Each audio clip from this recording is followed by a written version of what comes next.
안녕하세요. 그레코마냥입니다.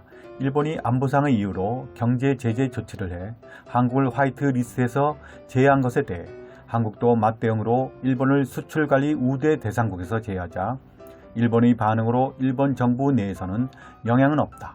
떠들어댈 것은 아니다. 또 대학 교수라는 자는 아프지도 가렵지도 않아 라며 여유작작했습니다. 그러던 일본이 2달도 안 돼 경기 동향 지수가 악화로 판정돼 고민하고 있습니다. 그 중심에는 한일관계 악화가 중심에 있음은 분명합니다. 7일 내각부는 8월의 경기 동향 지수를 악화로 발표했다. 내각부조차 경기가 후퇴 국면에 점점 접어들고 있는 것을 인정하지 않을 수 없게 되었다. 이러한 판정은 6년 2개월 만인 올 3월 악화로 되어 4월에도 계속 지속되고 5월에서 7월은 하락 멈춤으로 다소 올랐다. 그런데 8월에 다시 악화로 됐다는 것은 일본 경제의 어려움이 더욱 선명하게 된 것이다. 이러한 경기 후퇴의 현실감은 일주일 전인 10월 1일 일본은행이 발표한 9월의 단간에서도 3분기가 연속으로 악화를 명확하게 보여줬다. 경기 동향 지수는 생산이나 소비, 고용 등의 통계를 기초로 산출되는 것이다. 경기 현황을 나타내는 일치 지수, 몇 개월 후의 전망을 나타내는 선행 지수, 과거의 실적을 나타내는 지행 지수가 있다. 현상을 나타내는 일치 지수는 다시 개선, 제자리 걸음, 국면 변화, 악화, 하락 머무름의 5단계로 나뉘어진다. 근데 이러한 경제 악화가 미중 무역 마찰의 장기화에 의한 해외 경제의 감속이 일본의 실물 경제에 본격적인 영향을 미치기 시작했다고 한다. 특히 자동차나 자동차 부품, 반도체 제조장치 등 주력 제품의 수출이 대폭으로 감소했다. 영국의 EU 이탈 문제나 중동 정세의 긴박화, 한일 관계의 악화 등 리스크는 산적해 있다. 일본 경제는 최대한의 경계가 필요한 국면이다. 그런데 미중 무역 마찰에서 양국은 2018년에 1, 2차 관세를 부과한 이후 난항을 거쳐 2019년 5월에 3차 추가 관세를 부과하였습니다.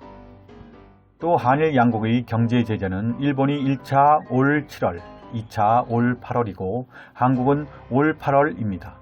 따라서 앞보드에서 일본 경제 악화에 대한 영향으로 한일 관계 악화는 뒷부분에서 살짝 거론하고 있습니다만 분명히 한일 쌍방의 경제 제재 7에서 8월과 3차 미중무역 관세 부과 5월, 일본 내각부 경기 동향 지수는 3에서 4월 악화, 5에서 7월 하락 멈춤, 8에서 9월 악화를 생각한다면 3차 미중무역 관세 부과 시기인 5월부터는 오히려 일본의 경기 동향 지수는 좋아졌는데 그러므로 일본 경제의 8월부터의 악화는 한일 관계 악화와 밀접하게 관련되어 있다고 말할 수 있습니다.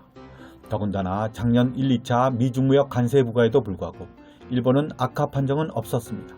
또한 아직 미정인 영국의 EU 이탈과 현 시점의 중동 정세의 긴박화 정도로 이런 경기 동향 지수에 영향을 미칠 리는 없다고 생각합니다. 왜냐하면 경기 동향 지수는 생산이나 소비, 고용 등의 통계를 기초로 산출되는 것입니다. 조그만 부분이 나쁘다고 해서 움직이는 수치는 아닙니다. 또한 일본 국내 소비세율 10% 인상도 10월부터입니다. 8월, 9월의 악화와는 거리감이 있다고 생각합니다.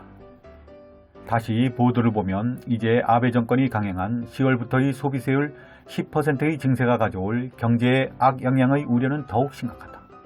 아베 정권은 제2차 정권 출범 후 전후 최장이라는 경기 확대가 계속되고 있다는 등 자랑을 해왔지만 그 속임수는 더 이상 통하지 않는다. 10월부터의 소비세의 증세는 국민의 부담을 한층 더 늘려 소비를 시켜 경기의 악화에 쫓길 것이다. 더구나 아베노믹스의 효과가 미치기에는 아직 지방으로의 파급이 충분하지 않다. 인구 감소 등으로 지방 경제는 어렵다. 경기의 후퇴 국면을 극복하기 위해서도 지방을 받쳐주는 것도 불가결하다. 그러니 그동안 한국 국민의 일본 여행 자제는 일본의 지방을 아주 힘들게 하고 있었던 것입니다. 이상 그레코마냥이었습니다. 구독과 좋아요 부탁드립니다.